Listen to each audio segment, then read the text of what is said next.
two of the most talented double-digit seeds we've seen in the men's division face off, each with hopes of vastly outperforming their assigned starting points.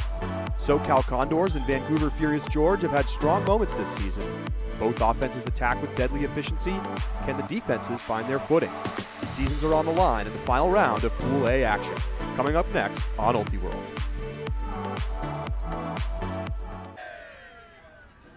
Welcome back, Ultimate fans, to sunny San Diego for Ultiworld's live streaming coverage of the 2019 Club National Championships. Getting ready for a men's division match in Pool A that will decide who moves on to the bracket and whose season will conclude, or at least their championship contention. And we have San Diego Condors, the hometown team, taking on Vancouver Furious George. Cody, both teams 0-2. Condors with a really close loss coming into this one. Yeah, Condors just lost on double game point to Boston Dig, whereas Furious George on the losing end of two 15-8 results to Sockeye and Dig. Furious really trying to right the ship to give Condors a good game in this one, while Condors are trying to keep their mental fortitude and notch a win that'll keep them in bracket contention. Both of these teams known for their efficient, skilled offenses, and given the round 2 appearance of intense wins here at the Sports Complex in San Diego, that may have derailed some of their plans, and who can react better to that situation? Maybe the team that prevails in this matchup, and the other team, well, they're going to consolation play. Yeah, I think certainly historically the book on Condors is very sharp offense, but this year their D-line has taken a big step forward. Whole team contributions, Dom Leggio is big on a turn, Sam Fontaine playing a big role. The offense is still very potent behind Jesse Cohen, Calvin Brown, Tim Okita, Goose Helton, but Condors pretty dangerous on both sides of the ball. It's just, can they bring a complete game or can they not? Whereas Furious, high amount of skill on the defensive side of the disc. A lot of names that you know from international play with Canada. Malcolm Bryson, Ben Burrell, who's not here today, Morgan Hibbert. So we'll see if Furious can find their stride. We know they're very capable of a high-level game, but as you mentioned, perhaps the wind has derailed some of those plans. They're back against the wall in this matchup. 15-8, tough score to swallow if you're Furious. They were fairly untested during the regular season, not able to get into a lot of elite events, and perhaps the most competitive event they were in was an unsanctioned matchup here in California where they got a chance to play against this Condors team. As we see the weather. Furious a little bit disheveled on the scheduling front because of Canadian Nationals. Though they were an elite flight team last year, they were unable to attend all of their required TCT events because of planning around Canadian Nationals, which of course leads to a Worlds bid for their team in the next WUGC cycle or WUCC cycle.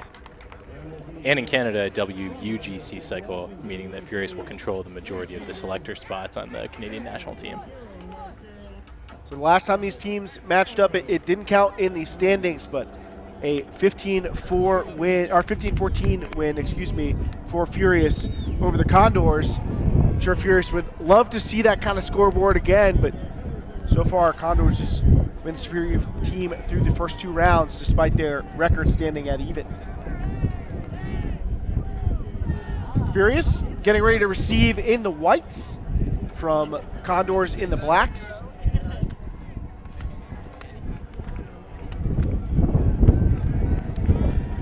Yeah, another windy game. The wind swirling a little bit, currently from the bottom right of the screen into the top left of the screen, so the Condors will be pulling mostly upwind, though it has crosswind elements to it.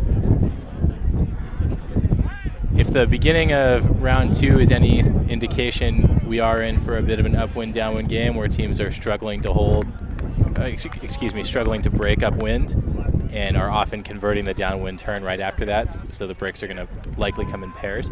Yeah, incredibly decisive points in games come with those upwind breaks. Short field turns going downwind can be a killer. As we see the Furious O-line.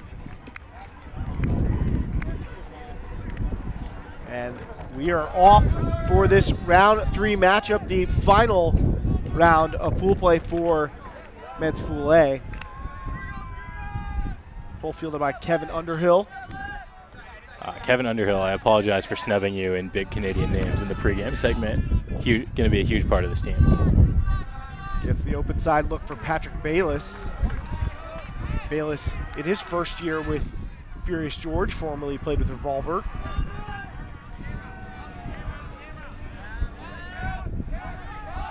Crossfield look after no real reset option. There's a pack of players underneath it, and Condor snatches it out of the sky. Jeff Silverman making a big defensive play in the air, normally known for his fast layout blocks, pulls down a great block there.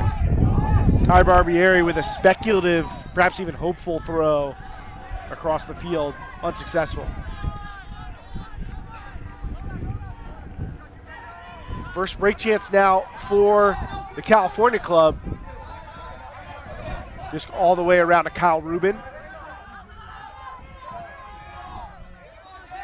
Max Hume is one of the integral offensive parts of this D-line. Kenrick Koo underneath. Up ahead to Marcel Osborne. Vertical stack look for Condors as they keep attacking that backhand open side. Looks like a foul on the mark. Maybe a contested contact call.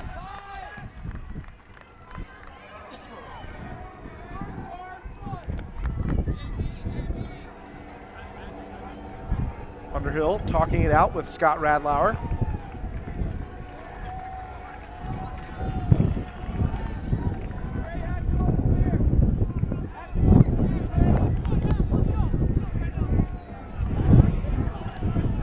Good.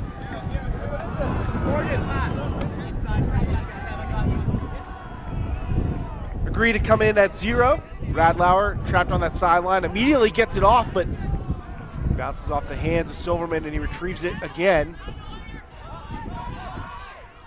Condors being pushed back, and they're in what was beginning to shape up as an end zone set here, now back toward their own brick mark. Yeah, they may have receded past midfield as Hume pulls down the high throw from Tyler Bacon. This is really what you need on these upwind possessions, though. You need to grind it out with lateral movement because the deep shot just isn't there with the wind pushing on all the hucks. But this power position is where you will see a lot of teams huck from, see what they can generate, knowing that if they turn it over, the other team has to go the full 70. Osborne resets to Silverman. He leads Bacon.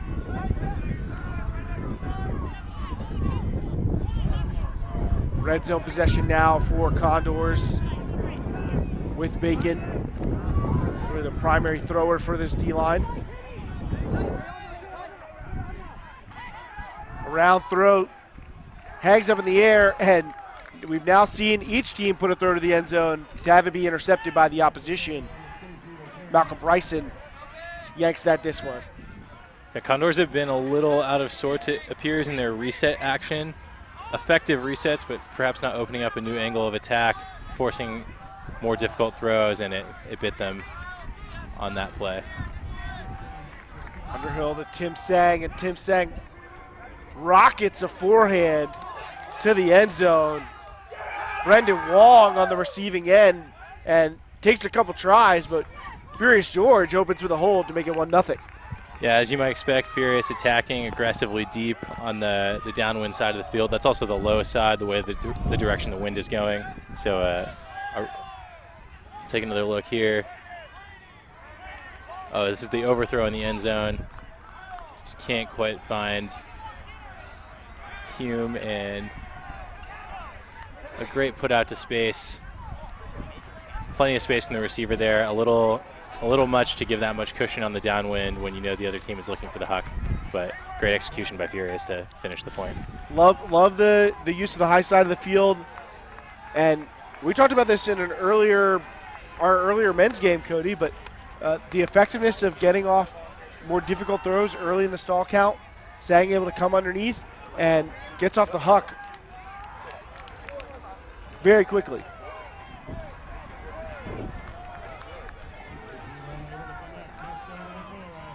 So we'll get our first look at the Condors O-line. a well-respected unit that's helped guide this team to a really strong showing this year. Yeah, look to Condors to initiate through Travis Dunn. He's number 7 on the line right now with the backwards hat, one of their big power cutters downfield. Well, may not get to initiate facing this Furious George zone. Furious' D-line starting out with this look, and Condors handlers working it back and forth for Calvin Brown. Throws a blade over the top. Looked like a 4-man cup in the zone with 2 wings behind, and Brown splits the wings with a blade. Dom Leggio now holding past midfield. Resets to Dunn.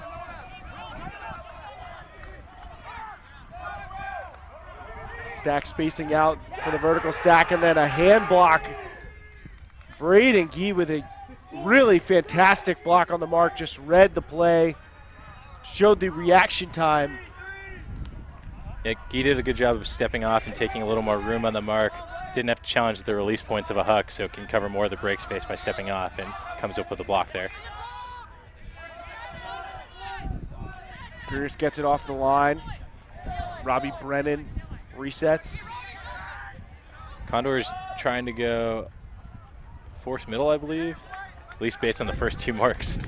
It was backhand on this near side and flick on the far side.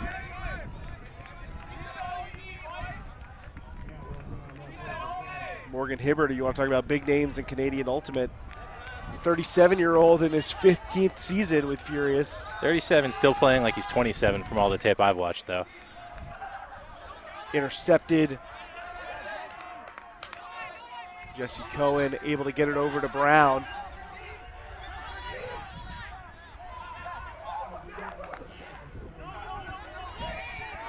And a contentious moment here.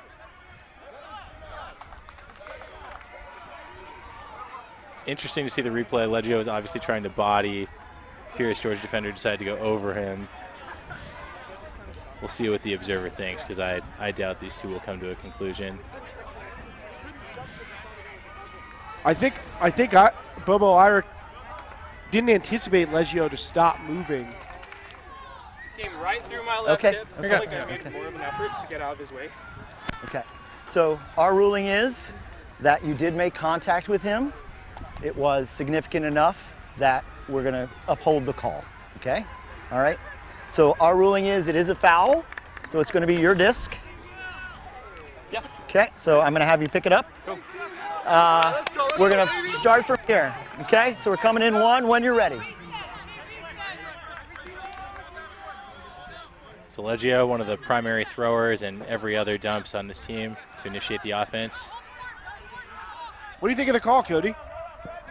It was tough, borderline. I think it's tough to call a foul when you're trying to give somebody body, but the Furious player was a little reckless. Disc ends up back with Furious either way as Fred Lamb gets into the reset lane. Irick on the near sideline. Really has nowhere to go with it, so tries to throw it to the middle of the field. And I think a bailout foul call.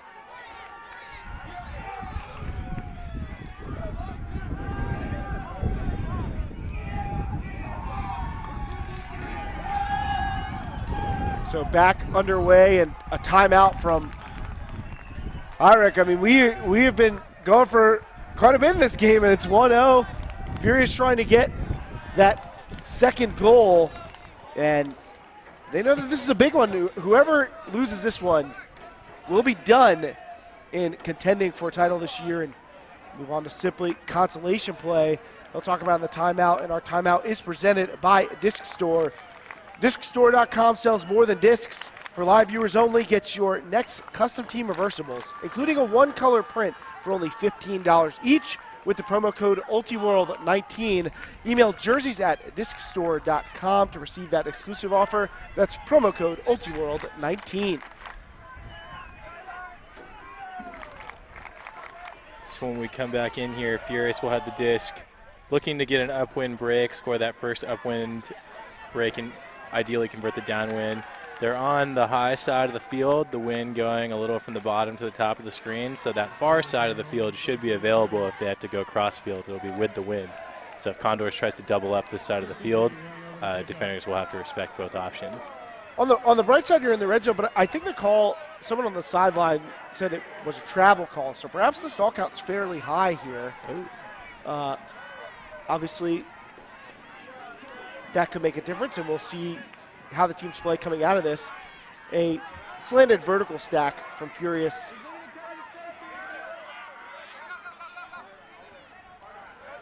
Guess it was a foul call, otherwise we would have seen a stall by now. Air bounces a backhand into the middle of the field. Completed and continued, although there is a call that may bring this one back.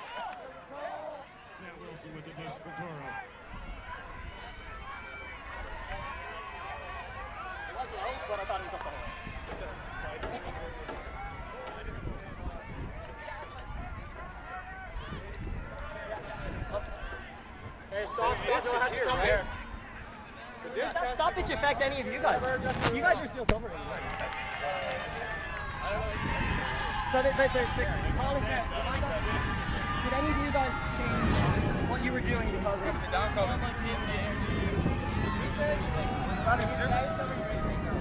So it didn't affect you. It didn't affect us, but I don't know how the situation was. The continuation rule means it's his disc. If you would like to play by the rules, you can send it back to him. If you want to not play by the rules, that's your choice, but...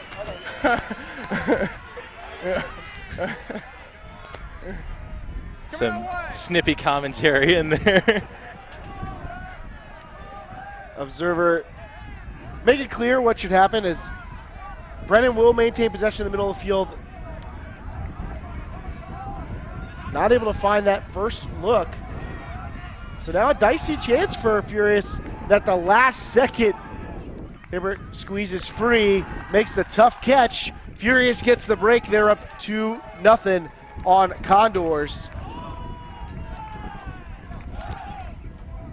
That's a big point for Furious in terms of turning things around, catching Condors at a down moment, coming off that tight loss. Furious themselves probably having a little more time to center themselves after taking a relatively large loss to Sockeye, and starting themselves off on the right foot here, capitalizing on perhaps a down moment from their opposition.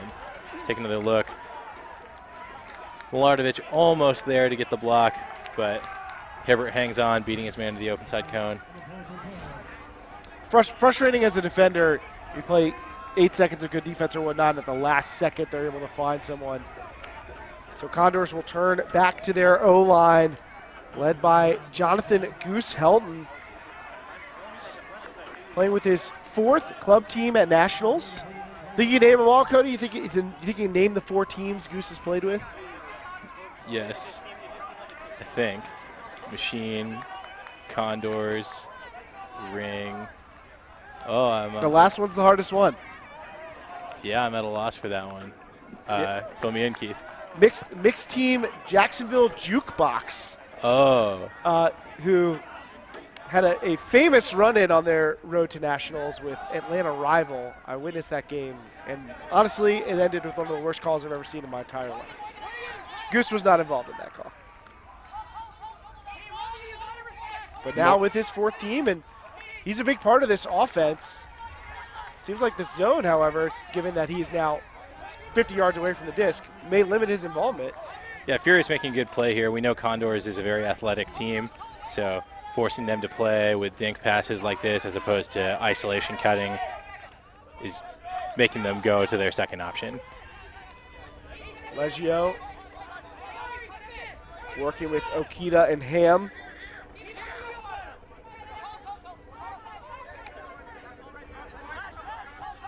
It looks like kind of a wide cup set. Yeah, before they were playing the middle quite tight. Brennan is in that position right now, I think. Or not Brennan. This one looks, as you said, to be a little wider. 3-man cup spread out. Some more windows for popping throws.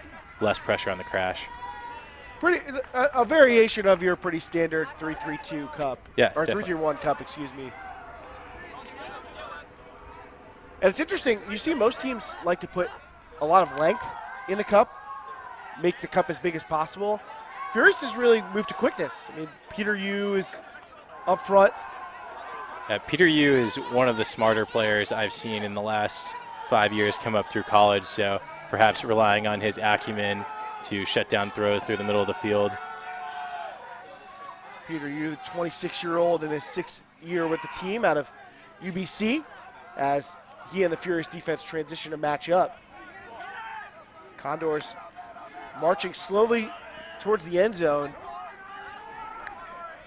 And Leggio with the little drop off for Travis Dunn.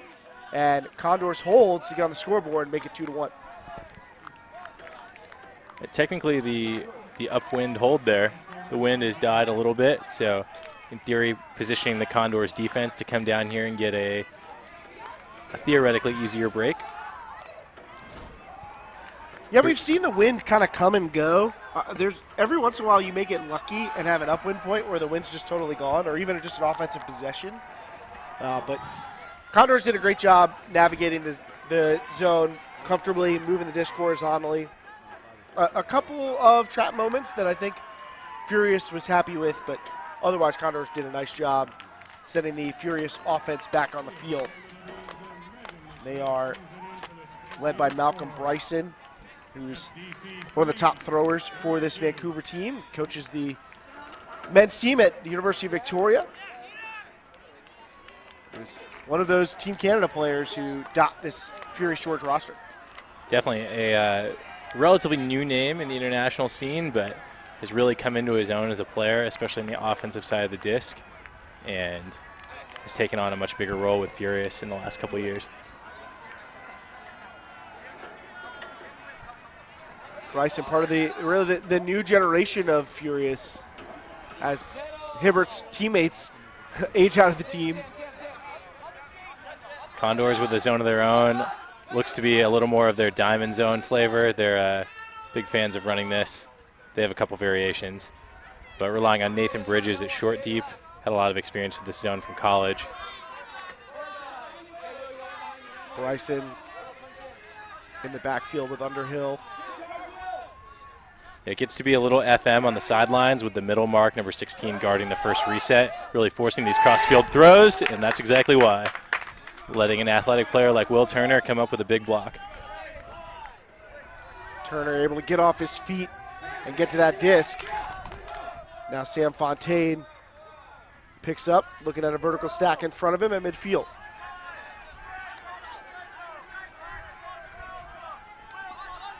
Fontaine and Bridges exchange the disc.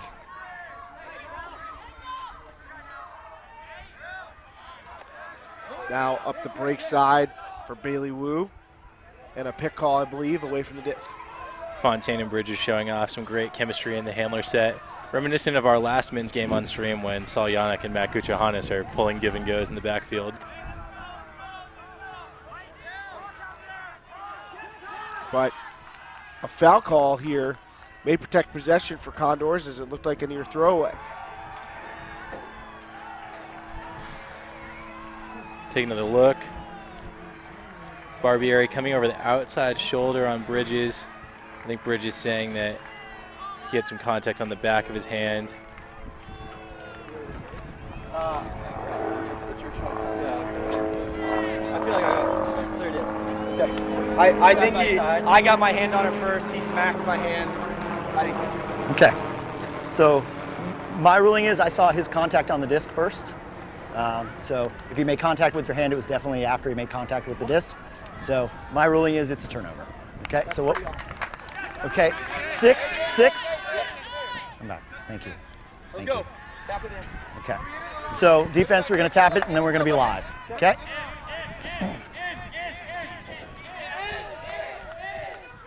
So disc goes to Furious. This Underhill trots over to pick it up against the Condors zone.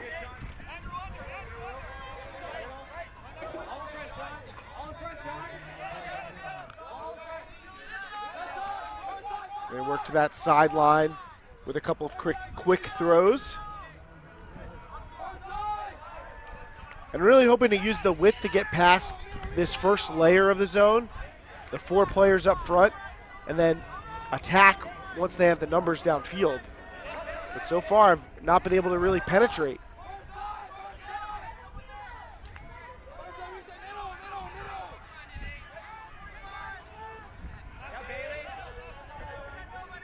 Andre Galiz.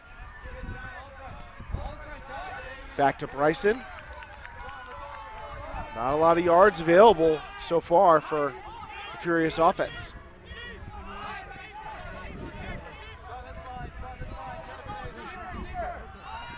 They finally find some room for a hammer, and then a completely uncontested deep throw. Ty Barbieri on the goal line, and with the lefty push pass, finds Underhill to finish off the point. So Furious's patience is rewarded. Now they're up 3-1. Yeah, Furious holds up wind in the face of that zone. As you saw, Condors got their chance, but on the second effort, Furious breaks it open with that crossfield throw and efficiently fast breaks afterward.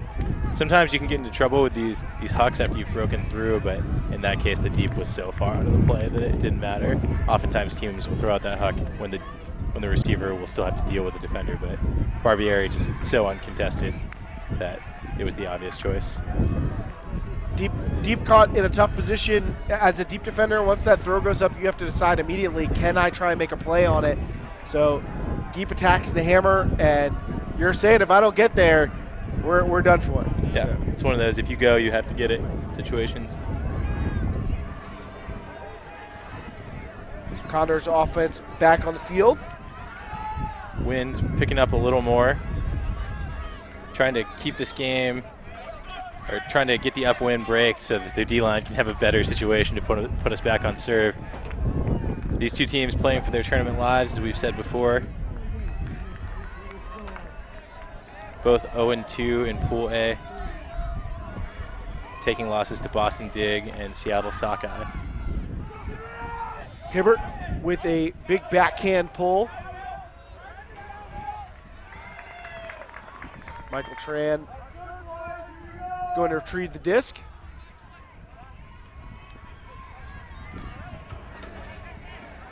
So interesting point here, Keith.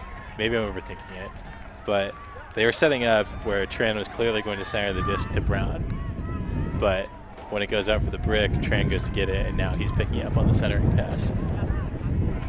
It's interesting that they don't have Brown go and catch it if they wanted to run the play through him. Well, they only have so much time, right? But as you had to retrieve the disc, although, you know, things did not work out. However, Brown with a call against a bidding Peter Yu.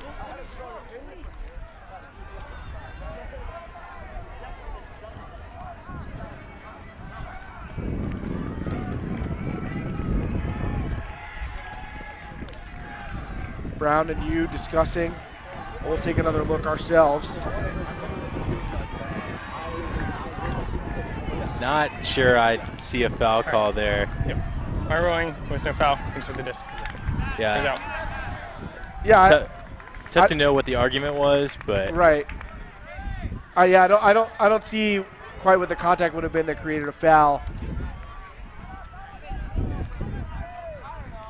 But this is a big call. I'm Furious with a chance to pick up just outside of this end zone and to push the lead out to 3.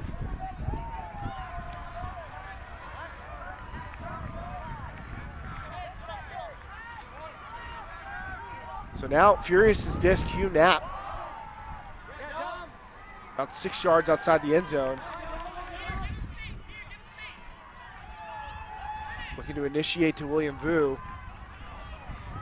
Vu with maybe 6 or 7 changes of direction before gains 2 yards, resets the count.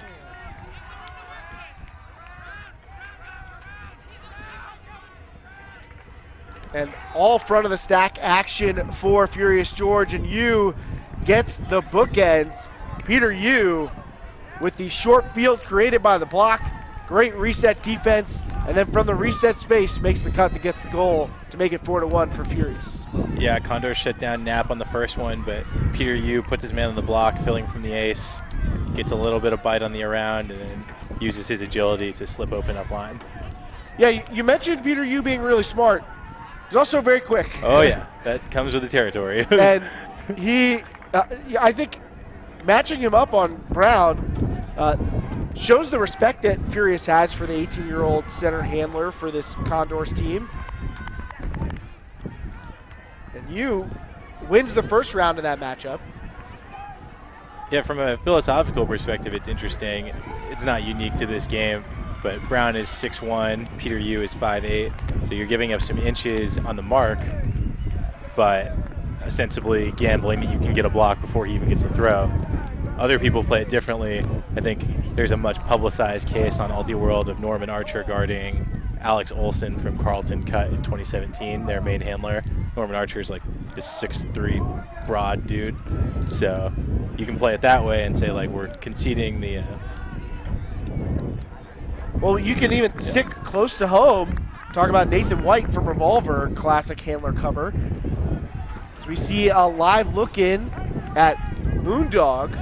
It's up 6-2 on Philadelphia Amp, who's already been upset once in the mixed division. Yep, Moondog brought their A game. They were up 8-5 on Mischief at half. Amp not putting up great results to start their nationals. It's been a crazy mixed division so far. Furious trying to work on an upset of their own, even if it's by just one seed. Hibbert caught not looking at the disc and just thrown over his shoulder to Helton for a Condors hold to make it 4-2. Yeah, you can see Furious playing a little junkier downfield there, switch heavy, fronting guys, helping out of the bottom of the side stack.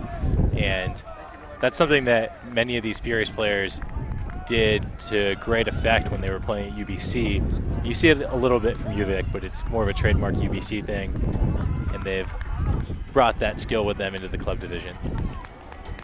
Helton with the goal, and let's hear from the man himself about playing with this Condors team. Raleigh is known for having a lot of different layers of Ultimate, being exceptional in YCCs through college all the way up to the top tier level. Most of the guys have learned Ultimate from random people moving across the country and sharing ideas of how it can be played or some strategies.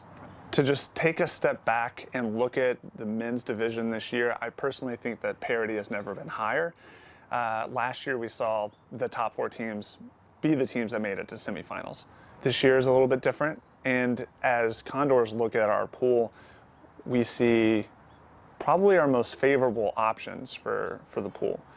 Sockeye, Dig, Furious are all fantastic teams, but we've been able to beat Sockeye, we've been able to beat Dig, and we had a universe point loss against Furious after suffering probably one of our worst first halves I think we've ever played. We're certainly not going in there resting on those laurels because they're not that important. We all know that pool play is, I mean, everything in nationals is up in the air, but I think we match up well with all of those teams, and I think that we're going in very confident, but also knowing we have nothing to lose. Yeah. And great shot to the back line by Furious. Looks like it was out of the back. So just a little too far. Yeah, Brennan Wong shooting for Ty Barbieri, often a great deep target, and appeared to keep it in there, but I guess out the back is the ruling. Condors have a chance at the break. Barbieri face to face with the VC sign. Now it's Condors' chance to get a break.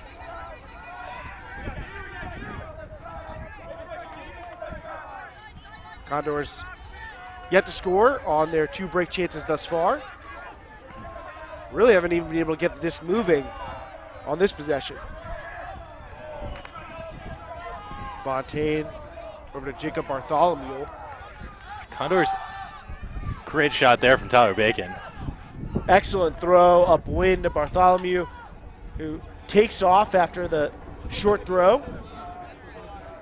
Now in the goal line, and Bacon just streaks up the field, but it looks like there is a foul call by Bryson, or perhaps an injury call.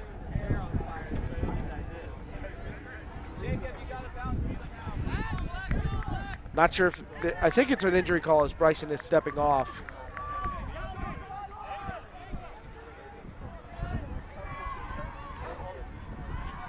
Looks like Condors are going to take their side of the sub as well, putting in Calvin Brown.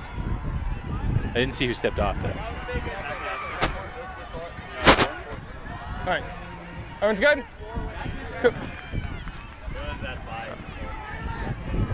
Here's what you're saying 4. I'm coming in on 4. Okay, great. Come in, song 4. Patrick Bayless on for Vancouver. Brown steps in for the thrower, Jacob Bartholomew. And nearly turns it over and saved by Fontaine, although not quite in. That finishes it off. Condors gets a break. Yeah, Brown maybe not driving that upwind throw as much as he might have liked, but tough with the mark in your face. Great play by Fontaine, and Condors flip in the break. That's big for them. They can get the ball rolling again, start a new chapter of this game. Absolutely, feels like a new game all over again. It's Fontaine climbing the ladder to save that one. Yeah, you can see the shape of that throw with no wind is going to be really good because it'll lead you into the break side, but in the wind it pops up a little more, forcing Fontaine to make a play. Fontaine, one of the quarterback, really one of the leaders for the defense here for Condors. So 4-3 now, Furious leads. Two teams battling to avoid being the last place team in Pool A. Looks like a pretty standard D-line here from Condors. Sometimes teams will stack their downwind D-line to make sure that they convert to make it so their offense doesn't have to hold up wind, but looks like the usual suspects out there. Will Turner will be on the pull. It looks like Furious will be without Bryson, who took that injury. So it'll be Hugh Knapp centering up to Underhill. And no surprise to see Condors come back out in that diamond front. Yeah, successfully got them a turn last time. Furious made a good throw over the top, but until they can prove they routinely beat it, this is a pretty strong play by Condors. I think they'll probably try and play it in transition this time, though. Bayless. And they do transition out into matchup defense. Galitas. Down to Andrew Dick, and now into the hands of Bayless. Condors really need to clamp down the unders here, the short field upwind situation. Nice block from Will Turner, his second of the game. Will Turner having a day. Might have been a heartbreaking loss to Dig, but Will Turner's unfazed out here making plays. Tough on the mark to get a great read on that, but the scuba not lifted over high enough, and Turner knocks it down, and now he's holding for this San Diego club. Gets around to the break side. Wu. Condors offense finding some pace. And now a back corner throw cross field. A lovely shot, and Condors ties it up. 3 straight goals for Condors. This one landing in the hand of Zach Theodore. Yeah, Sean McDougall steps out, takes advantage of the over pursuit of the defense to the open side of the disc, throws that around backhand, doesn't let it get caught up too much in the wind, underratedly difficult thing to do, and Condors converts. I think in general, though, Condors are probably still looking to connect their handler set a little more to their cutters. A lot of resets are happening, but not much continuation off those resets. The cutters hit each other well, as was the case here on McDougall's around backhand, but it seems like they're either playing in one space or the other, and the transition back and forth is turbulent. A big play from Condors here. Timeout called as both teams try and center themselves for the next segment of the game. Tough spot for Furious having to respond after giving up that 3-0 run. So they will talk about it in the huddle during this timeout, and our timeout is presented by Disc Store. You can head over to discstore.com to get your next team reversibles with a one-color print for just $15 each. Just have to use the promo code Ultiworld19. That's a limited time offer, so use the promo code Ultiworld19. You know, this is a team in Condors that is known for their ability to score, and that extends to their defense, which is very efficient when they get possession of the disc. And with this win, they're able to apply this zone that I think a lot of teams are unfamiliar with and help generate some turnovers. The defense is playing well right now, and the offense has been able to do work once they get the rock.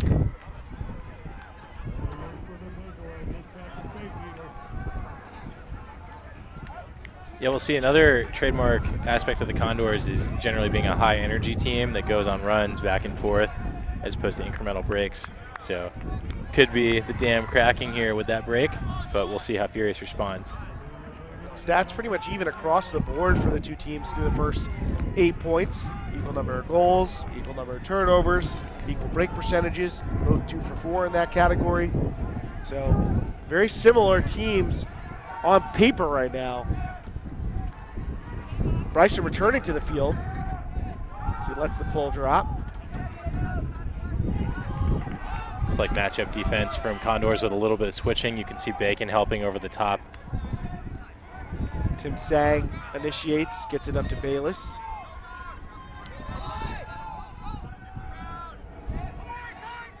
Nice timed counter by Dick as he goes up the line. Sang fights an inside forehand and retrieved by a somersaulting Bayless. And he throws an inside break to Bryson that quickly turns into a breakside score for Hibbert. Yeah, Radlauer just 1 second late on the help there. He read the play, but was half a second late, so couldn't get there for the help, and then his man was completely abandoned in the end zone, so easy continuation.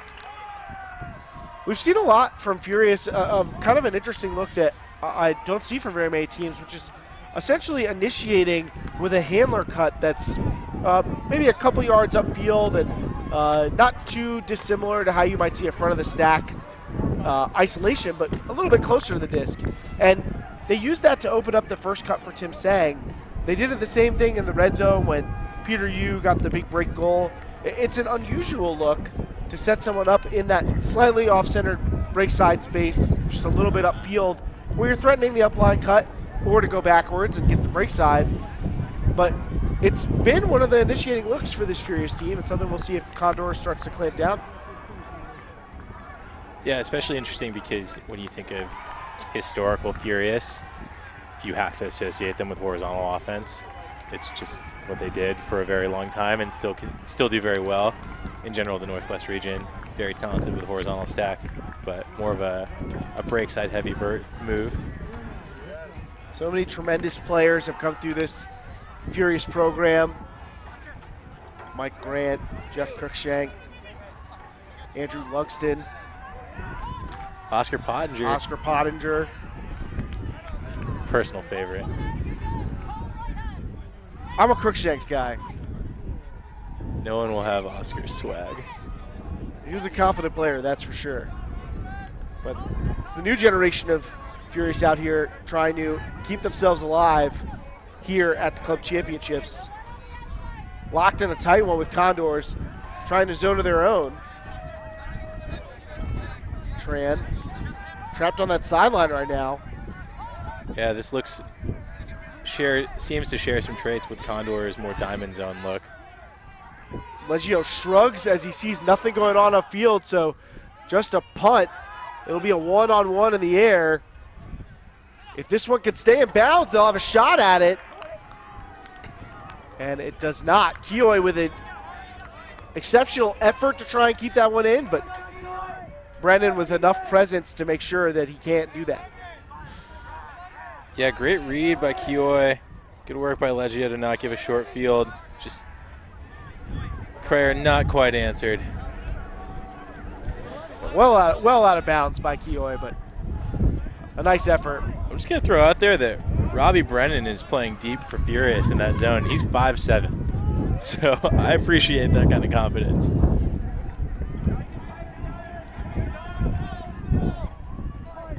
Sometimes it's all about positioning, Cody, playing that deep position. But yeah.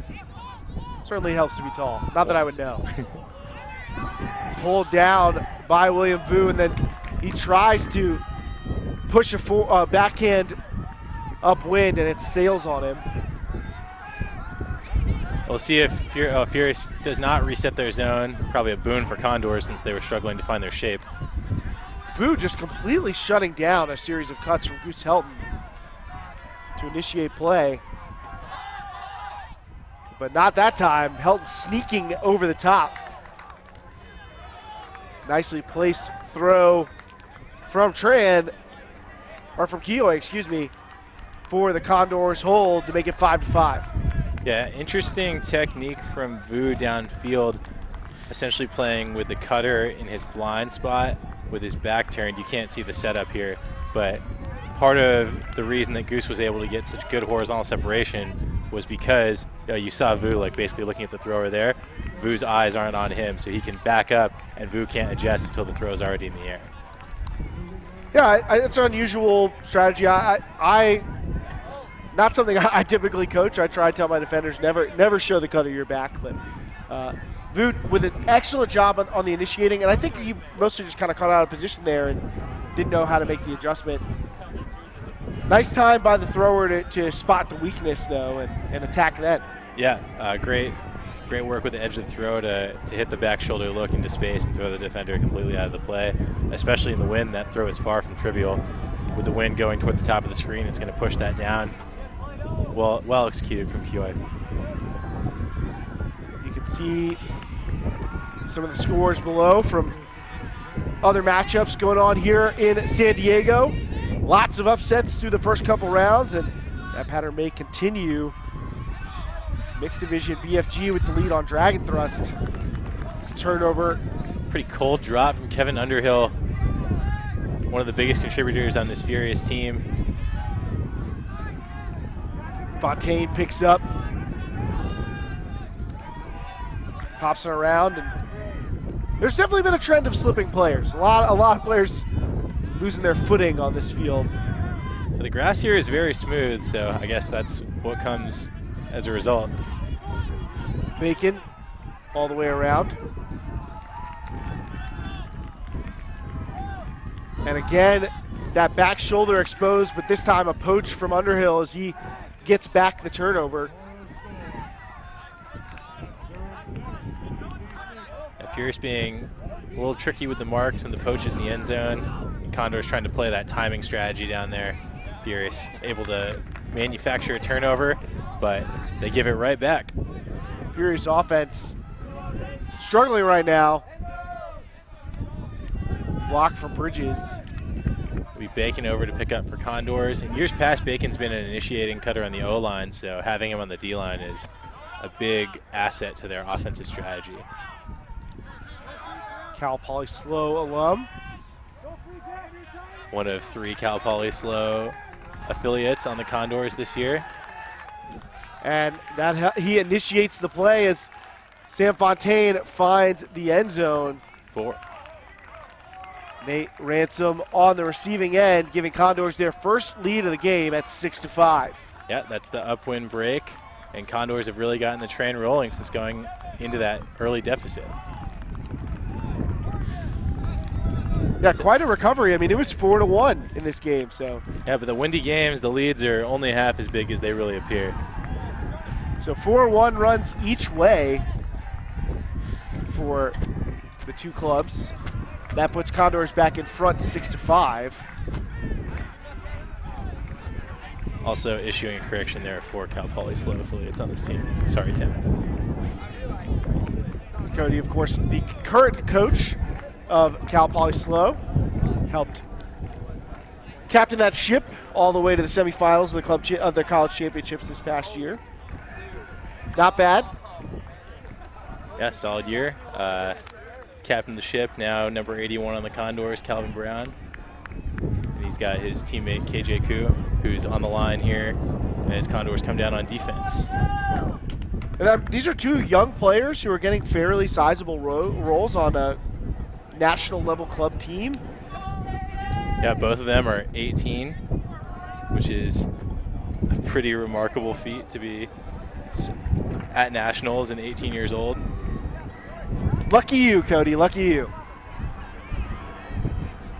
Yeah, for anyone out there listening, application end of November, just saying. No essay. I can appreciate a good plug. If I get one in later, don't be surprised. Oh yeah, no shame. KJ Koo getting ready to set the mark. So going away from the zone defense they've been applying for the past couple of defensive points. Just matching up now. Bryson up ahead to Jonah Lee Ash. And nearly another one of those just missed execution errors, but this one saved by Barbieri. It's been a bit of a Johnny on the spot this game. Foul call away from the disc, I believe, by Tim Sang in the reset space. Yeah, KJ Koo playing tight body on defense on the dump. Sang makes a foul call. So play back underway with Bryson. Sang looking to clear and fill from Bayless, but excellent reset defense. That gets the turn. Nice work by Hume to shut off the option to go back to Bayless and help generate that turnover. Bacon over to pick up again, trying to convert this downwinder for Condors. Looks like the classic pike play from the top of the stack for Koo. Bacon puts it out there, but this one's probably not coming back. Tough to get that forehand to stay in bounds from that low side of the field, especially if you're trying to hit a cut that's coming from that side of the field where you can't really just throw it out over the middle. Yeah, it's difficult because you want to put the OI edge, but you know that the wind is going to blow it down. If you put the IO, it's going to get pushed out. So a long walk for Furious handler. Sang gets ready to check it in. But his reset knocked away. Bartholomew gets, I believe, his second block of the game. Jacob Bartholomew, a UCLA alumni. Not a common occurrence in the elite men's division, but good to see Southern California represented. Koo continues around, but stoppage after some contact downfield.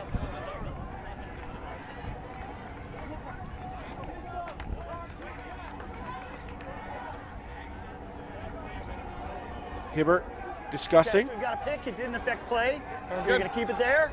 You're going to self-check? Yes, sir. Okay, thank you. Quick resolution there. McDougal with the disc, Hibbert on the mark. Break throw into the end zone for Koo from McDougal, and Condors continues to surge in this first half. They take a 7-5 lead over Furious. Yeah, Condors extends that run, 6-1 now, I believe. As we said earlier, they are an emotional team that can go on these highs and lows, and certainly on a high right now. So you see the no around mark, forced the throw to pop up. Bartholomew cleans it up. Almost caught the wind and stayed up there for Furious, but Bartholomew there on the second effort. And McDougal here throws the N1 backhand to Koo to complete the downwind, to complete the break. Yeah, nice heads-up play by Bartholomew to not only recognize what was going on and get the block, but also stay with it. Some players might have taken off, streaking to the end zone, getting excited to get the huck, and that could have been a second effort catch for Furious, but instead Bartholomew able to get 2 blocks for the price of 1.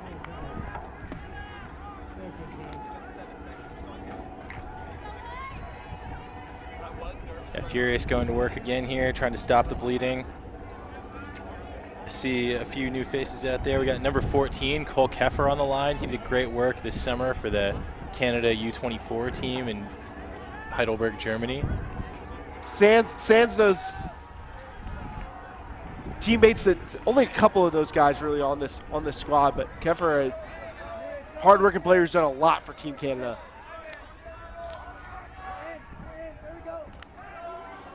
Yeah, I like this zone call by Condors here, especially if you see some subs on the other team, not used to playing against zones. Like, everyone knows how to play against matchup offense, but way to change the pace as the other team is changing the pace. Vu over the top for Keffer. Furious trying to get back into this in the other matchup in this pool between Sakai and Dig.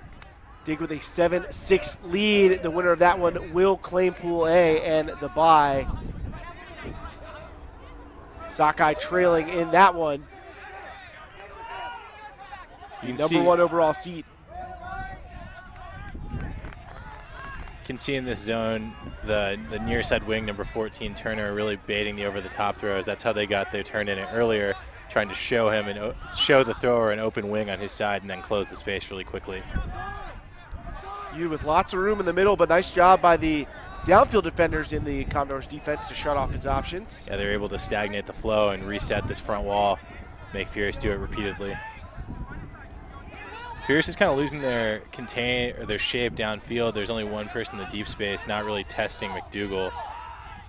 Though Yu is sitting under and I guess can receive passes like that when throwers can thread the needle. Yeah, that's the second time they've been able to hit Yu in that spot. Deep getting pulled backwards by Furious. Underhill flips it over to Knapp. Looks like Condors are sticking with it. Underrated technique when the field is small like this. The 3 people that you have splitting the deep spaces have less space to cover. It's just the incremental gains in the handler set are higher value. Yeah, it's a high risk, high reward proposition, right?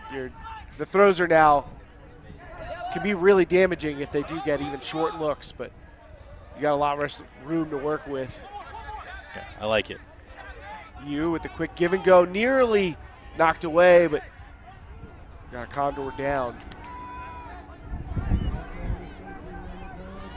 Not get a good look at who that was. I believe it was Nate Bridges. He walks off on his own power, but gingerly. White. Just Officer White. Anyone?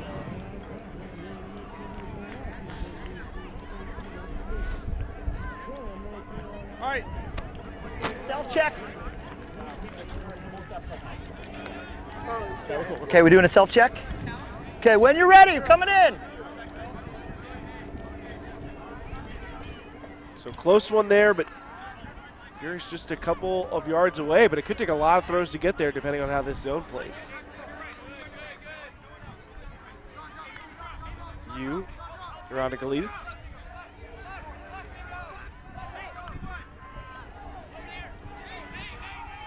Finally, Yu finds something he likes over the top. Scuba to Underhill for the goal. So Furious gets back on the board, having conceded the lead. They still trail 7-6.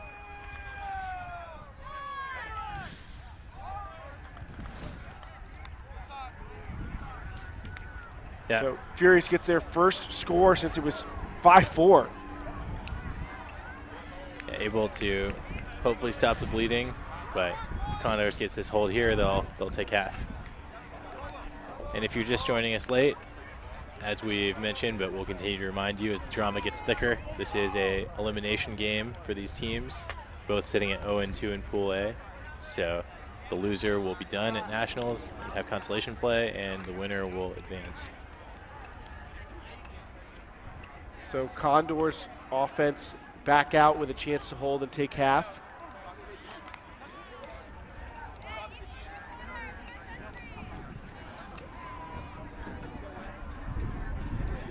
Some wild scores coming in here from San Diego. The mixed division has been a chaotic one on day one. Moondog with a healthy lead on AMP. Dragon Thrust also trailing in their matchup in Pool A. Yeah, Moondog up 8-5 on AMP.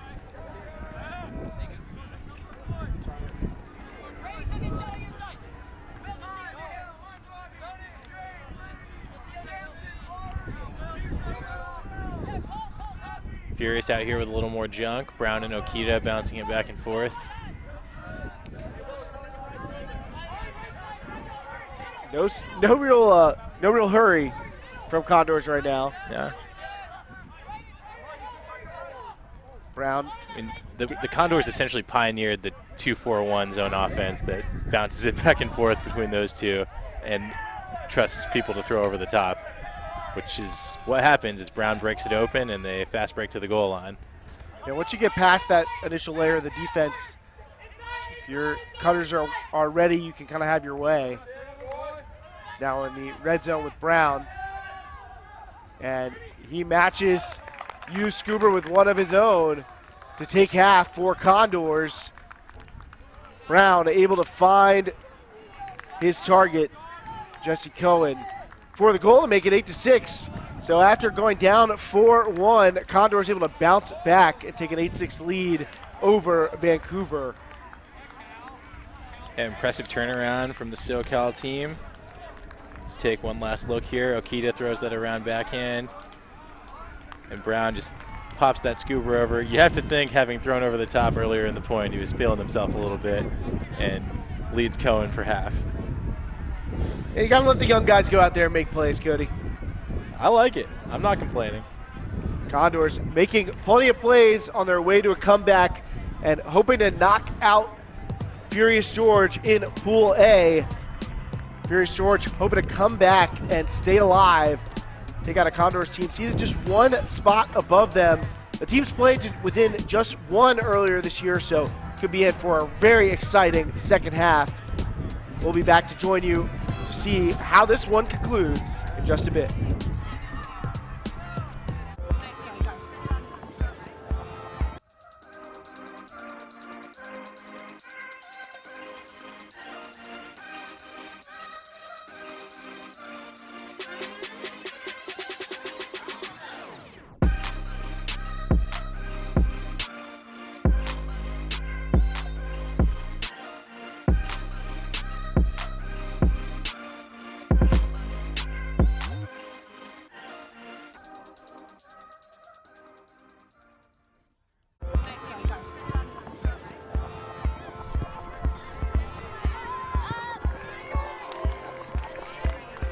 We come in all different shapes and sizes, but our uniforms don't. Equipped with multiple jersey cuts, lengths, and sizes, Full Circle is the perfect fit for your whole team. Look better, feel better, play better. Full Circle.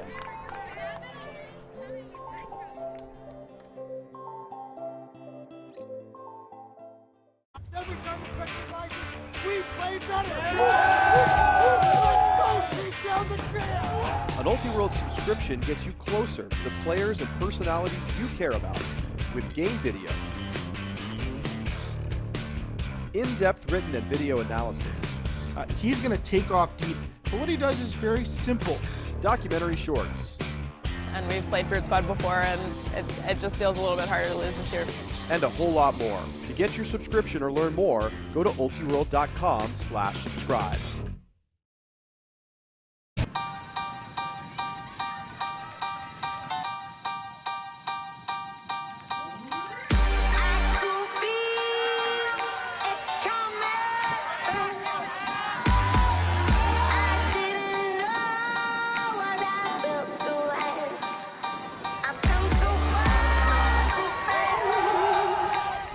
Feels like 100 years. My dreaming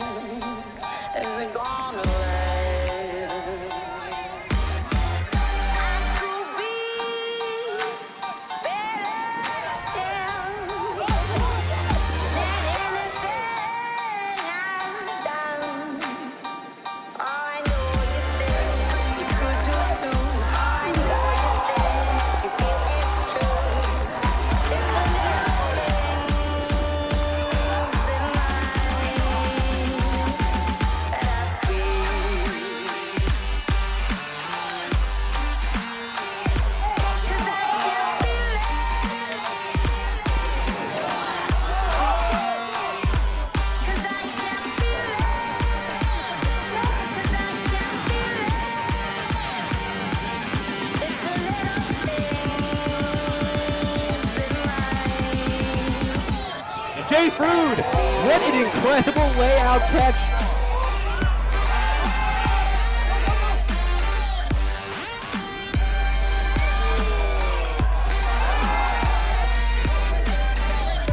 On free child, and Frood comes down with it.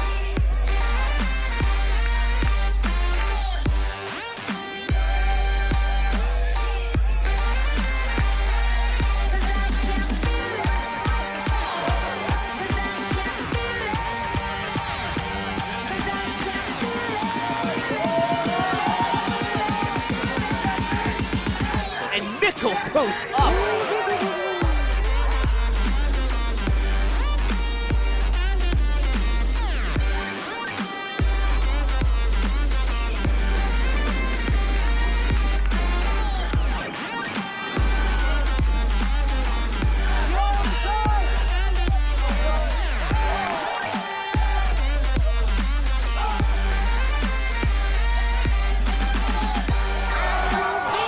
Rocketing a backhand, looking for Monroe. Monroe chasing after it.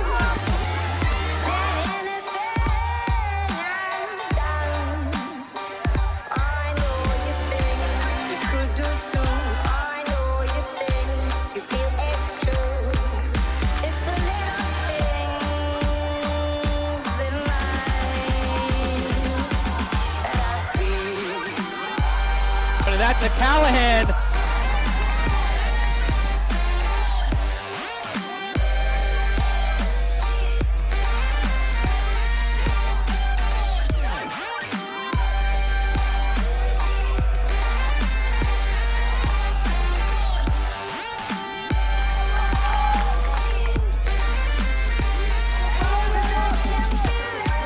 Cochran's throw deflected again by Higgins.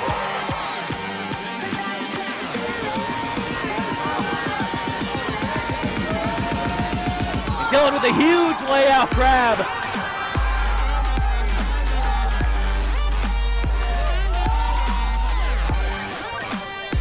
Marcelo Sanchez flies through the air and an incredible catch.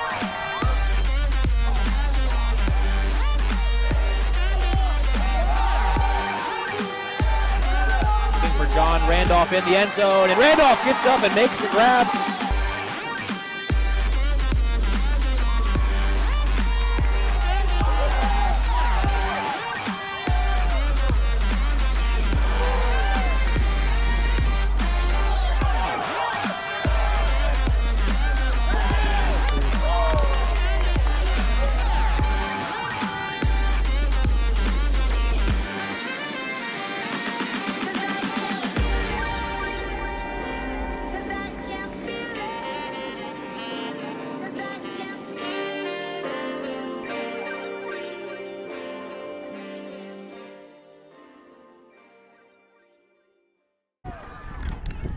Welcome back to beautiful California, side of lovely beaches like this in the Pacific Ocean.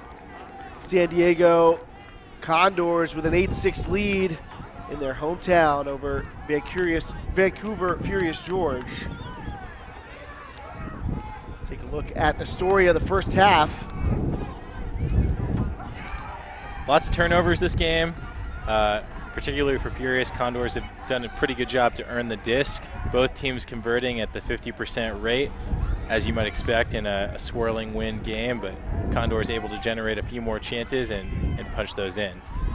It's been a windy game if you're just joining us, so breaks are coming a little bit in pairs. Condors actually went down 4-1, but managed to take half up a pair of breaks. Furious's offense started to really struggle in the back of that first half. A lot of errors that really could have probably been avoided. Some forced throws, a couple drops, and things of that nature. I think that added to their assist totals, but we saw Condors switch to that zone, and that gave Furious some problems. Yeah, they got a few turns in matchup, and then they opted for the zone, perhaps after Furious was making adjustments. So they did a good job staying ahead of the curve on that one and have really turned things around. If you joined late, these teams entered at 0-2. Condors was coming off of a double game point win, or a double game point loss to Boston Dig. Furious has been pushed around a little bit today with a pair of 15-8 losses. So coming in, it was unclear who was going to. It was different tests of mental strength in parallel, and it appeared Condors was on their back foot early, but they've really surged, and out of half is a great opportunity for either team to re-seize the momentum. There was a coach I worked with who used to say that the first 2 points out of half and the first 2 points to start the game are the 4 most important points of the game. And I don't know if you subscribe to that, but those chances to seize momentum and take control of the game and kind of dictate the game itself are really valuable. And especially if you're trying to come back, getting that early score can really power you into the kind of run you need. Yeah, certainly. I mean, obviously, every point counts the same. But from a mentality standpoint, I agree a lot. Even subconsciously, people internalize the feelings that those first couple points gave. And even when Condors started to do better, because they were held on and then broken, it didn't quite feel like the game was in their grasp until they were really going on a run. Furious with the opening pull of the second half from William Vu.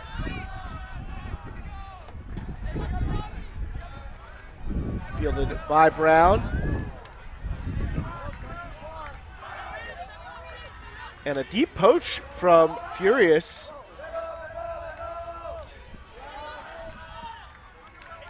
Don't see a lot of poaching off the back. Trying to talk their way through switches. They give up a lot of yardage as Milardovich finds room. So now Brown's a step outside the end zone. But a turnover and then a player goes down. Looks like it's just a cramp. I believe that's Peter Yu, who we were complimenting earlier. Yeah, after getting the early edge of the matchup with Brown, their scraps since then have been pretty even. Not to lose sight of a turfed throw from Brown, the red zone that will give Furious that, as we discussed, valuable chance to get the early break. 20. I believe that was Kioy. You can tell Calvin by his blonde hair, which is not always his natural color. Special look for Nationals, perhaps. Something like that. Vu with the swing.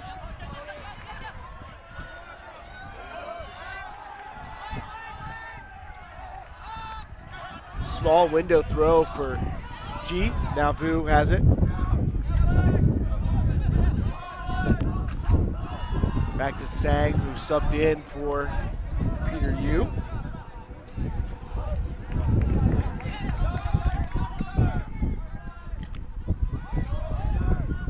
Furious moving backwards. Cutter's not able to get a lot going. Yards have been hard to come by as we see Hibbert reach around with that offhand throw. Really likes to throw with both hands. Vu keeps his footing. Sharp inside break up to Sang.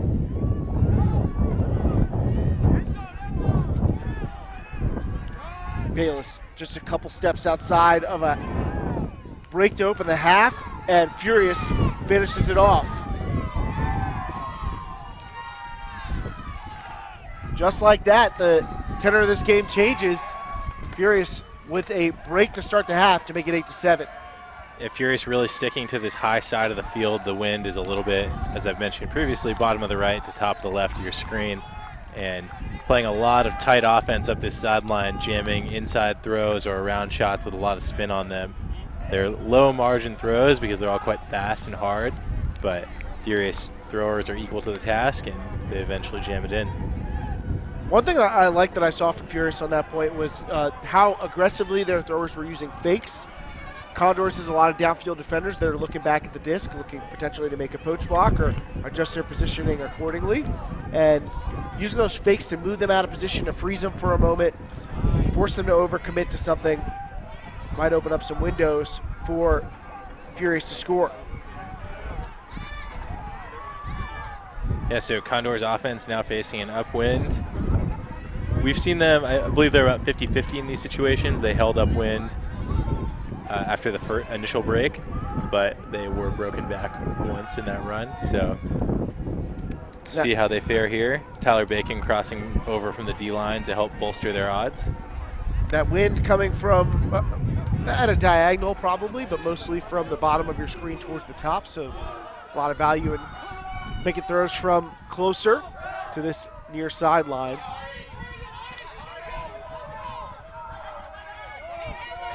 Condors go Dominator to try and keep those short throws available, but looks like they're out of it now. Helton, marked by Hibbert. There's a wide open option in West Groth.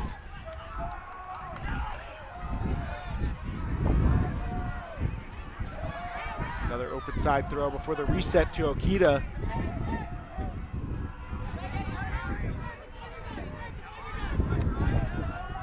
Action focused around that hailer space right now for Condors. Okita in the red zone. Condors trying to respond to giving up a break. And high in the stall, they find an option.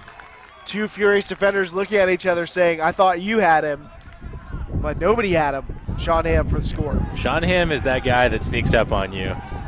You never think he's open, but somehow he's beating you deep. You never think he's around, somehow he's getting a block right there. Surprises some defenders by wriggling open and scoring the goal. Former all-region player from the University of Arizona. Yeah, you can see the Furious despair in the switch. But Sean Hamm, formerly of Arizona, played in the Bay Area for Mischief, is in the Navy, so is stationed in San Diego, and now out here for Condors. It's a guy who scored a heck of a lot of goals playing for that Arizona team. Yeah, Sean Hamm definitely scores goals. Still doing it, still getting them. That is his first of the game, though. So yeah, surprising, honestly. I expected to say his name way earlier. Below rate.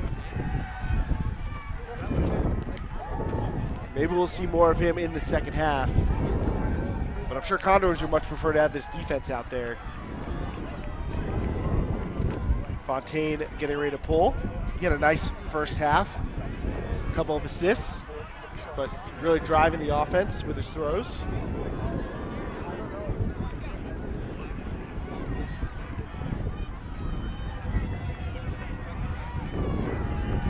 Getting ready to start this point.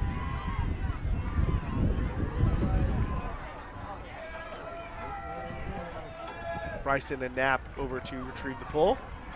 Nice pull coverage by Condors. Condors back to their match defense. Not much junk or over-the-top help, so they're pretty much going 1-for-1. Incredible grab by Bryson to save possession.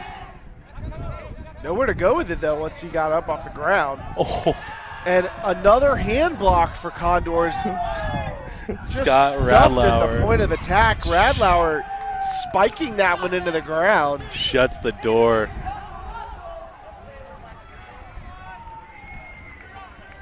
In the shortest of fields available, so it's an easy goal. Fontaine into the end zone. Marcel Osborne's excited as he gets his second goal. But Scott Radlauer with the highlight block. I mean, you don't see a lot of hand blocks where the disc is just stuffed right into the ground. It was similar to the hand block widely circulated on the internet from U24, I believe it was the women's team. It was a foot block. A foot block, but basically spiked the disc into the ground. But a thundering move from Radlauer. I like that he just walks away too, like I do this every day. So Condors gets back the break they gave up to start the half. Now up 10-7 over Furious. And whichever team wins this one will get to move on into the bracket, while the opponent will have to settle for consolation play for the rest of their year. This game going by a little more turnover heavy than others. The clock on your screen is counting down to soft cap. So we may not reach 15 today, but will still be an exciting contest.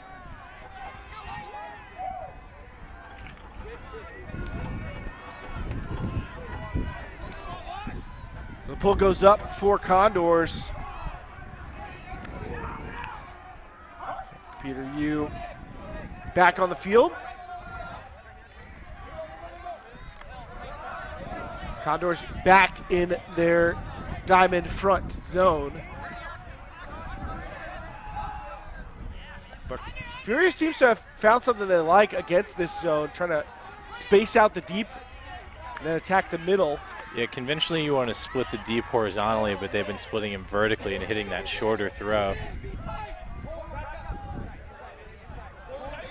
Bayless. Cut alum, just joined this Furious team this year. Vu attacking that space we were just discussing. Hibbert does this in a way nobody else in Ultimate does. He'll catch the disc and just hold it in his right hand with his legs split. I've seen him break people so dirty with that, where they line up on him like he's a right-handed thrower, and then he steps out and throws the left. And a dirty throw there from Vu as he tosses the scuba over the top of the defense to find Keffer. So Furious with a stylish hold to make it 10-8.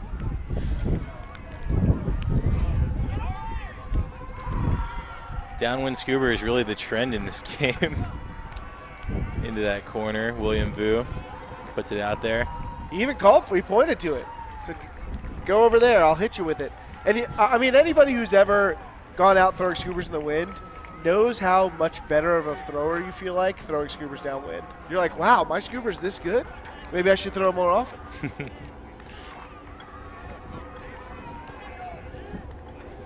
Vu's been getting a lot of reps, though, for this team. He's played a little bit of both ways for Furious. Yeah, impressive usage. 25 years old and in his 4th season with the team. The Hailer's been a key member throughout this game.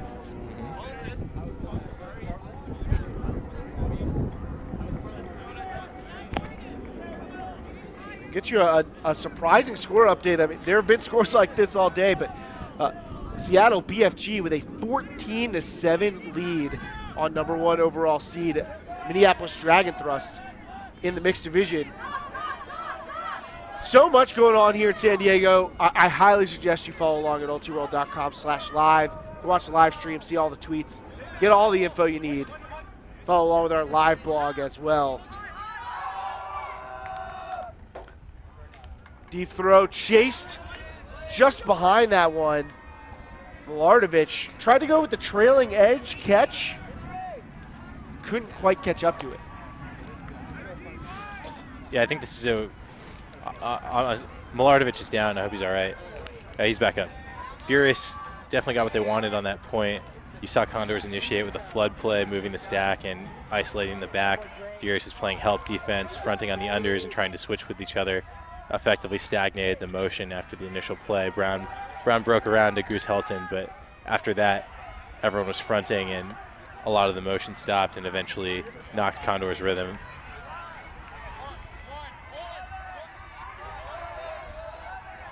Still, Condors just a couple inches away from getting the goal there.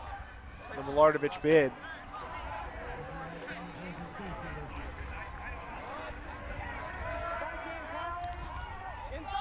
Knapp initiating with a vertical stack. Condors trying to switch their way through the initiating cuts.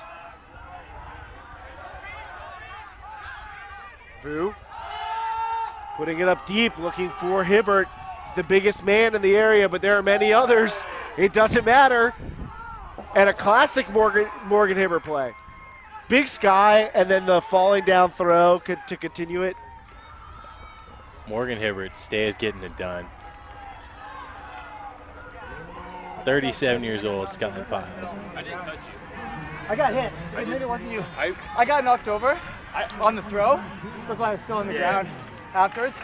Something that's like why I traveled. A travel call. So, okay. the only thing, like, I feel like we stood up together. Brad? So, discussion about the travel. We'll take another look. We did hear in an earlier game a foul can cause a travel. I just got hit. Did he travel? I mean, his pivot foot could be his left foot there, even though he's left-handed. Like I hear you saying, I think it should be a goal. Choose one of the two options I just gave you, or it's going to have players contesting it. Like, You make a call. I don't think it's okay. Okay. You guys going to just send it back? Okay. Okay, I'm like to go get the I got fouled. Okay, I fell over. Oh, so you already heard it all. Yeah. All right. It's not a travel. Okay, yeah, thanks. Let's go. So after all that, a spectacular goal from Morgan Hibbert. Getting in the time machine, gets over a pile, and then throws the flashy continue for the score. And, you know, it's a little bit of a weird situation because you're allowed to do what you need to do to get up, but Hibbert doesn't really complete getting up. He throws while he's still half down. Yeah, it's a big punch in for Furious, upwind. Absolutely. Now they're going to pull the Condors. Looks like they have changed out their line significantly. You see KJ Koo, Tyler Bacon, Dom Leggio. Leggio plays both ways, but KJ Koo and Tyler Bacon coming over from the D-line to help out. Many of the Okita and Brown, some of the more traditional handlers, taking this one off. Yeah, at 10-9, this is a pivotal point in the game, so coaches must be seeing something they want to change. Well, the Condors don't have a coach, so the captains. The metaphorical coaches. Yes. We see Hibbert now 2 goals and an assist, and a lot of gravity. Doesn't show up on the stat sheet. We talked about a bunch of various Furious George legends. Hibbert, probably the only guy on the roster who's played with all of them. And while we have the break here, I said that and it reminded me, Condors are the only men's team at Nationals without a coach.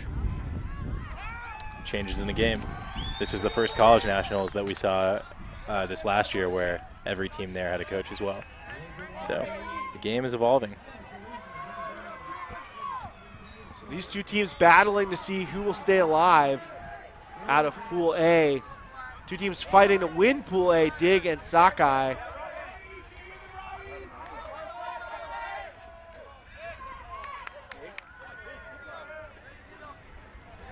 So we're back underway and then a quick stoppage.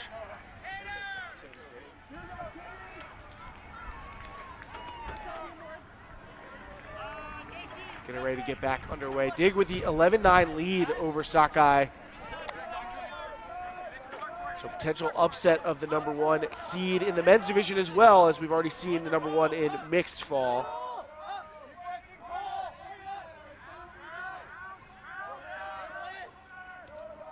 Not a lot of options right now for Condors, but just at the last second, find West Groth.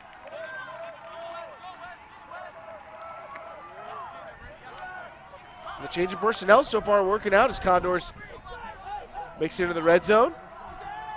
Tran with the throw to space. It drops into the hands of Bacon for the goal to make it 11-9. So we are going to see Cap come on during this next point. Interesting stylistic shift in the red zone from Condors. At the beginning of the game and most points when Leggio is on, they really like to flow on the give and go movement. In this game, the wind is going such that the force is usually backhand, so flowing from the bottom of the screen to the top of the screen off those give and goes and only countering when the mark overcommits. But on that point, it was much more static. Leggio and Tran were holding the disc longer and statically breaking the mark. It works out there, but you have to wonder if they made this conscious shift to try and get the disc on the high side with static breaks. That wouldn't be out of order. A lot of teams would prioritize that, but it could just be be a coincidence as well. And with only a few points left in this game, these strategic decisions are going to have a lot of value. Being able to leverage the adjustments you made over the course of the game is now you're at these points that are also valuable.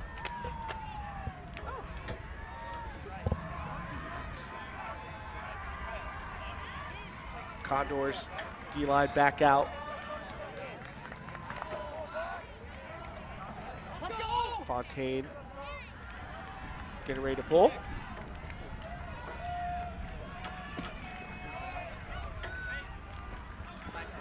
Sends it to be fielded by Knapp, and he centers to Underhill.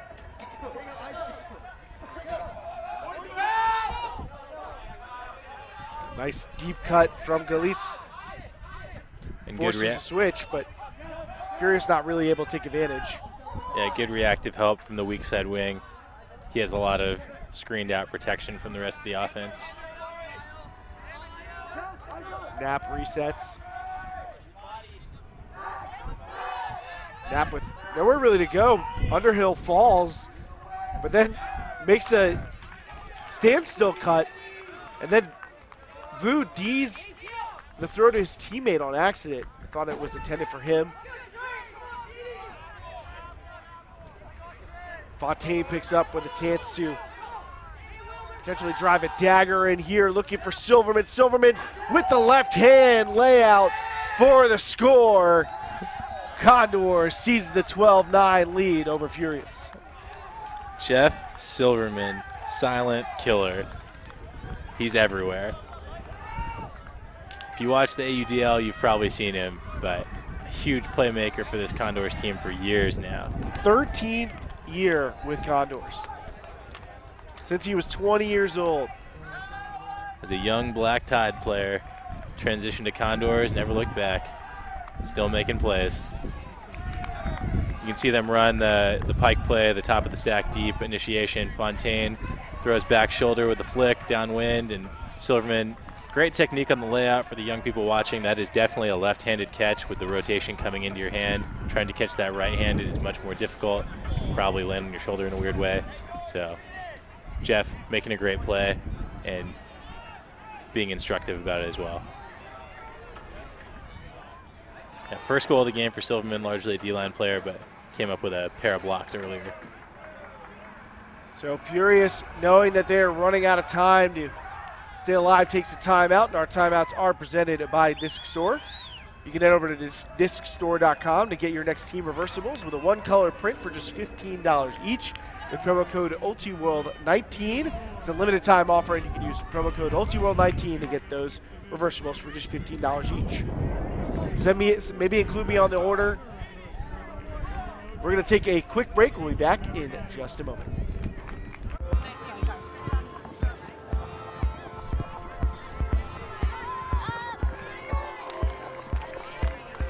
We come in all different shapes and sizes, but our uniforms don't. Equipped with multiple jersey cuts, lengths, and sizes, Full Circle is the perfect fit for your whole team. Look better, feel better, play better. Full Circle.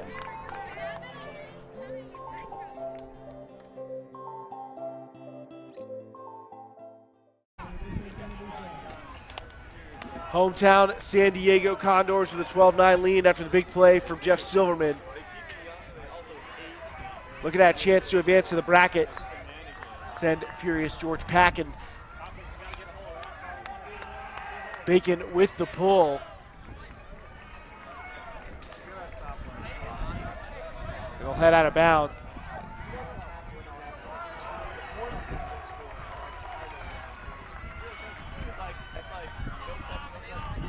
As we walk to the brick here, I want to shout out Next Gen Network, throwing us a correction on Twitter that Rhino Ultimate also doesn't have a coach, just a very long URL in their program.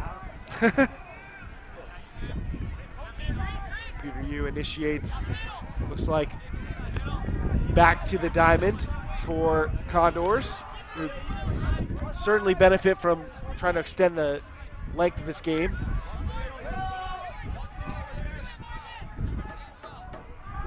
Vu.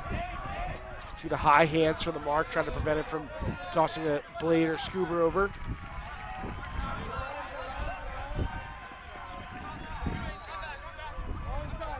Stagnant downfield right now as the handlers work it between them. Hibbert in the middle. Galitz. Yeah, this is a little bit of a different look, actually. It's basically like a Will Turner designed defense where they just kind of let him roam around and compensate for the poach that he wants to do. Got them a couple turns against Revolver. Not here as you drops into the end zone. Goal for Ty Barbieri, his second trip to that end zone today. Makes it 12-10. Furious staying alive here. But it's time for the defense to come alive. Yeah, outside the beginning of each half, first half and second half, Condors' offense has been largely unfazed by Furious's defensive pressure. Furious has thrown out kind of switchy matchup look and a few different zones, each to marginal effect, but nothing that really spoke to a big weakness on the Condors front that they'd found. We'll see if they can come up with an adjustment late in the game here.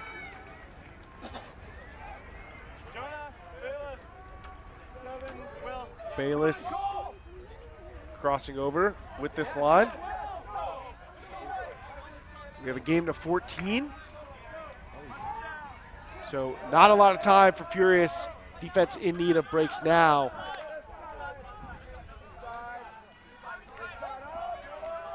They're going to match up. Dunn underneath, and now the deep throw from Brown. Right into the hands of Sean Ham. Great connection from Brown to Ham for a quick hold. Condors 1 goal away for making it to the bracket here at the club championships. Yeah, Sean Ham, fundamental move there. Dumps it back to the middle of the field. This is a little later, but dumps it back to the middle of the field. Knows he's shallow on the break side, so starts to run deep. As soon as the dish comes to Calvin Brown, he realizes he has that throw to speed. Just nice edge to throw it in stride to Ham, and it's what you love to see. It's fundamental. I think you love to see it as much as anybody could. Well, yeah, obviously I'd love to see Calvin throw goals. It's even better when they're within the right decision framework. Truly, truly, when you feel the swell of pride inside. So Condors now with a 13-10 lead on Furious.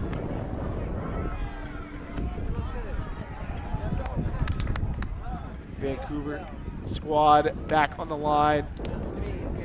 Hibbert, of course, back out there.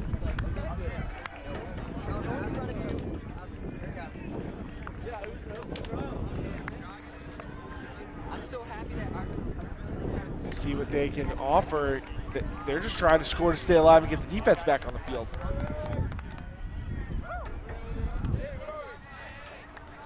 Bacon getting ready to pull for Condors. Sends the backhand over the middle.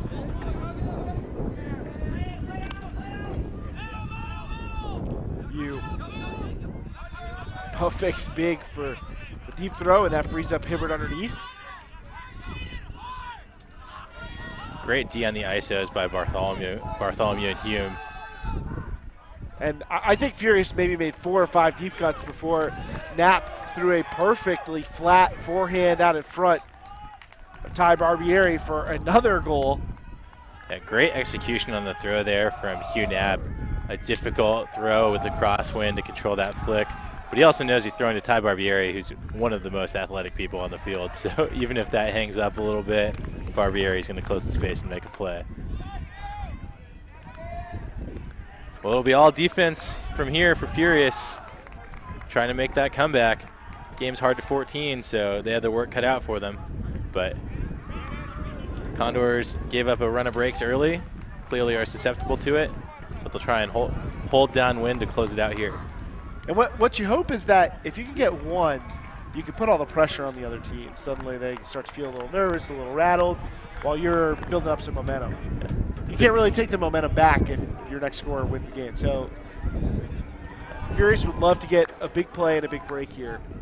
if you're Condors, you really, really cannot give up a short field turnover here. You just can't.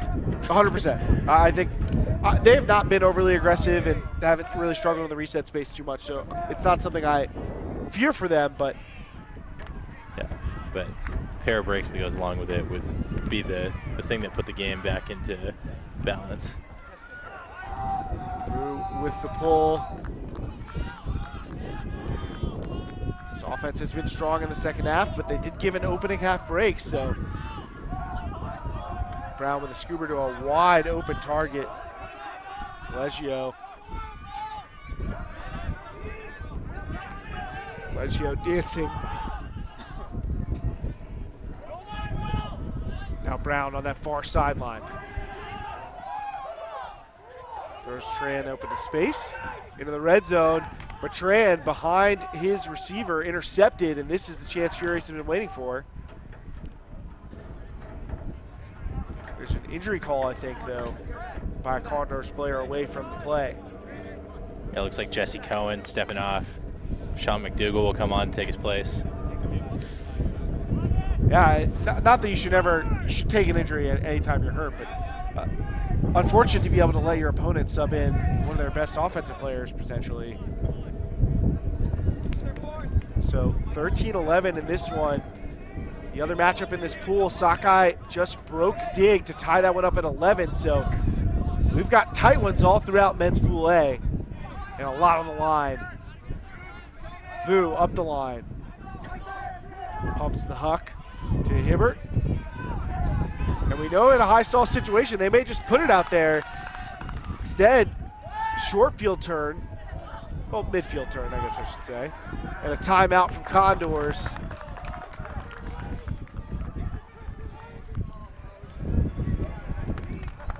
Leggio saying, let's calm down a little bit. Let's set something up, try and finish this game off.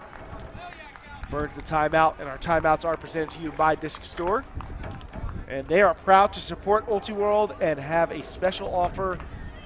Team reversibles, for our live viewers only, you can get those custom team reversibles, including a one-color print, for only $15 each with the promo code Ultiworld19.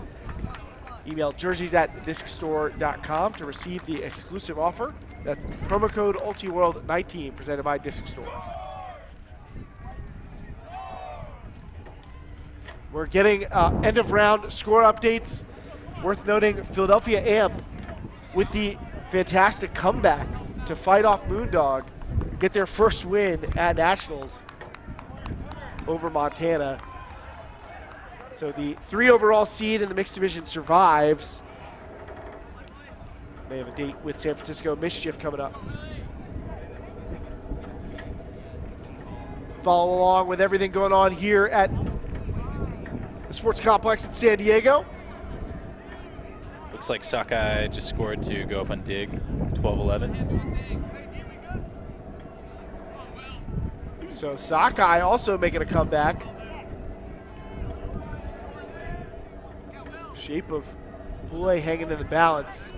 Who will advance? Who will be done? Stay tuned to find out as Calvin Brown takes center pass. A hotly contested throw to Sean Ham.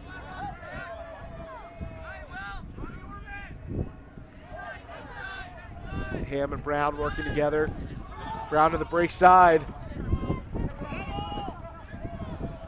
Brown getting it every other right now as the middle handler finds Leggio. Helton just uses his acceleration to get away from Hibbert and finish this game off. Oh. Hold on. We got a call. We have a call. He's calling a strip. Strip called. He caught it. He's saying he caught it in the end zone. Yeah, you just tell me. I cannot see anything, so whatever you tell me, I'm fine with it. All right. So I say goal? Or Yeah. Okay. Okay. Yeah! Jumped the gun a little bit there. Sorry about that. That'll do it. So Cal Condors advance into the bracket here at the club championships with a 14-11 win over Furious George. They go winless in pool play, and Vancouver will see nothing but consolation play for the rest of the way. So Pool A taking shape. 2-0, Sakai and Dig competing. They're in the final moments of that match to see who will win the pool and who will finish second. We're going to tune in to see what's going on in this matchup now. You gotta keep stretching.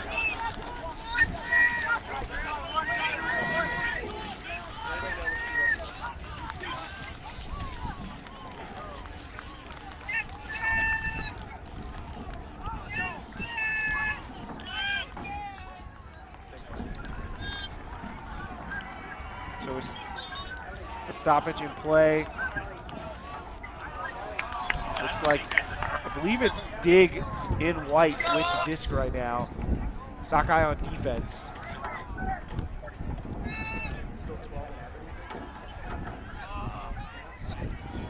Dig looking for a hold to tie the game up.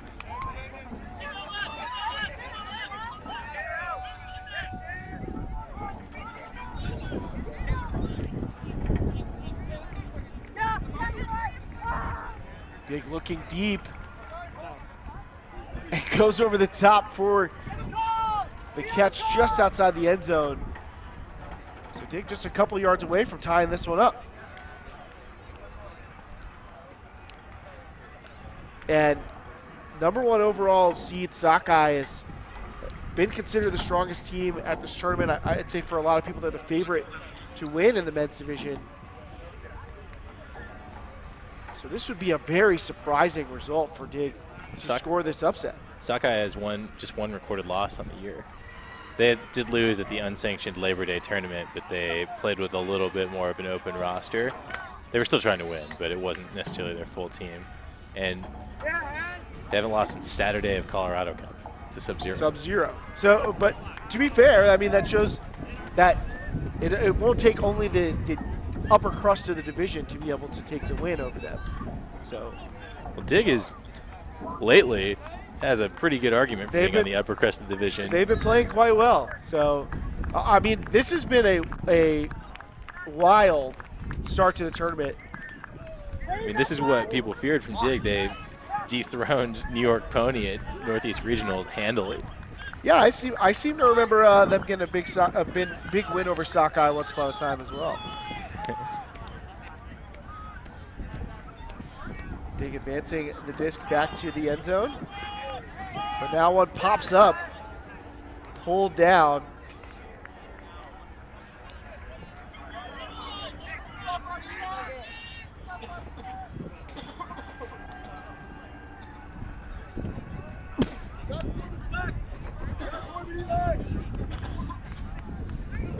So not 100% certain of this, but based on the geography and the photo, this appears to be an upwind possession for Dig. That is advanced analysis. But it's not 100% clear. I'm trying to match up the background with the orientation of the fields.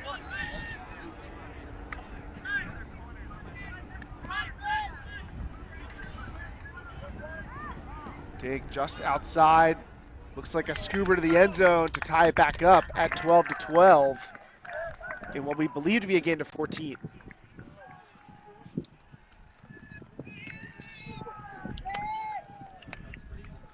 Get a good look at the scoreboard there.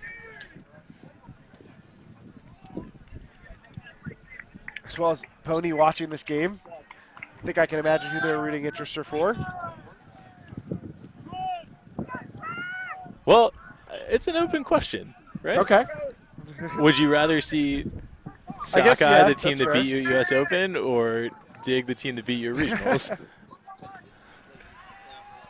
The enemy you know.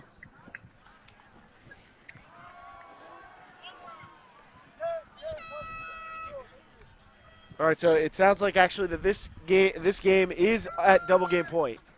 So Sakai with a hold can win Pool A, while Dig would finish second. Or Dig could score the big upset if they can manage a break.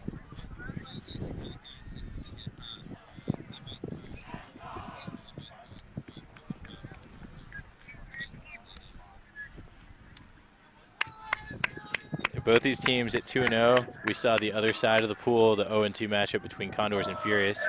Before this, playing for the ability to advance. Both these teams are pretty readily through, but they're playing to win the pool and get the bye into quarterfinals. $10 billion! $12 billion! So tense moments here for Seattle Sockeye and Boston Dig. $15 billion! $20 billion! $22 billion!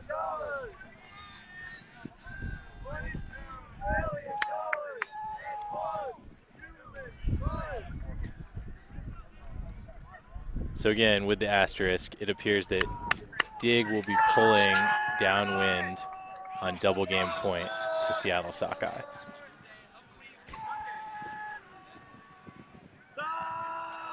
Although it seems the wind has calmed down a bit, I certainly would much rather be receiving. I agree. It's definitely less noticeable as we stand here, but the flags still seem to be fluttering, so and it could it's come unclear. back at any moment. It's quite gusty at points. Jacob Janin catches the initiation pass. Montague to Janin, a free child. And a quick huck from Freechild. He's got room. And that's going to do it. Not the D point Dig was looking for. Instead, it'll be Seattle Sockeye who wins Pool A and advances to the quarterfinals.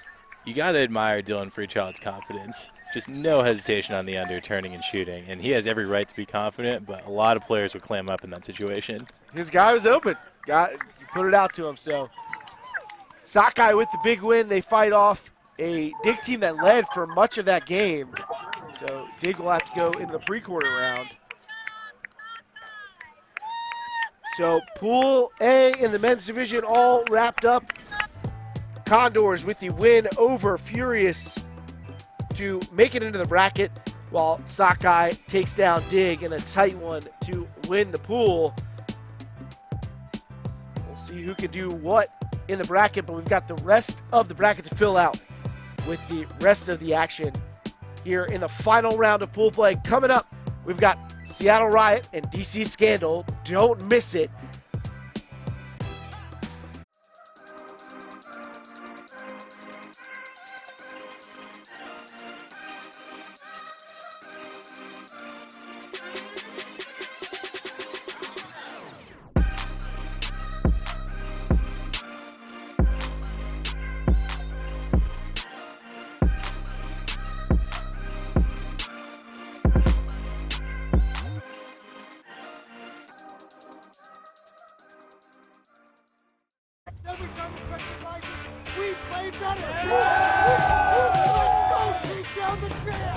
An Ultiworld subscription gets you closer to the players and personalities you care about with game video, in-depth written and video analysis. He's going to take off deep, but what he does is very simple. Documentary shorts. And we've played Bird Squad before, and it just feels a little bit harder to lose this year. And a whole lot more. To get your subscription or learn more, go to ultiworld.com/subscribe.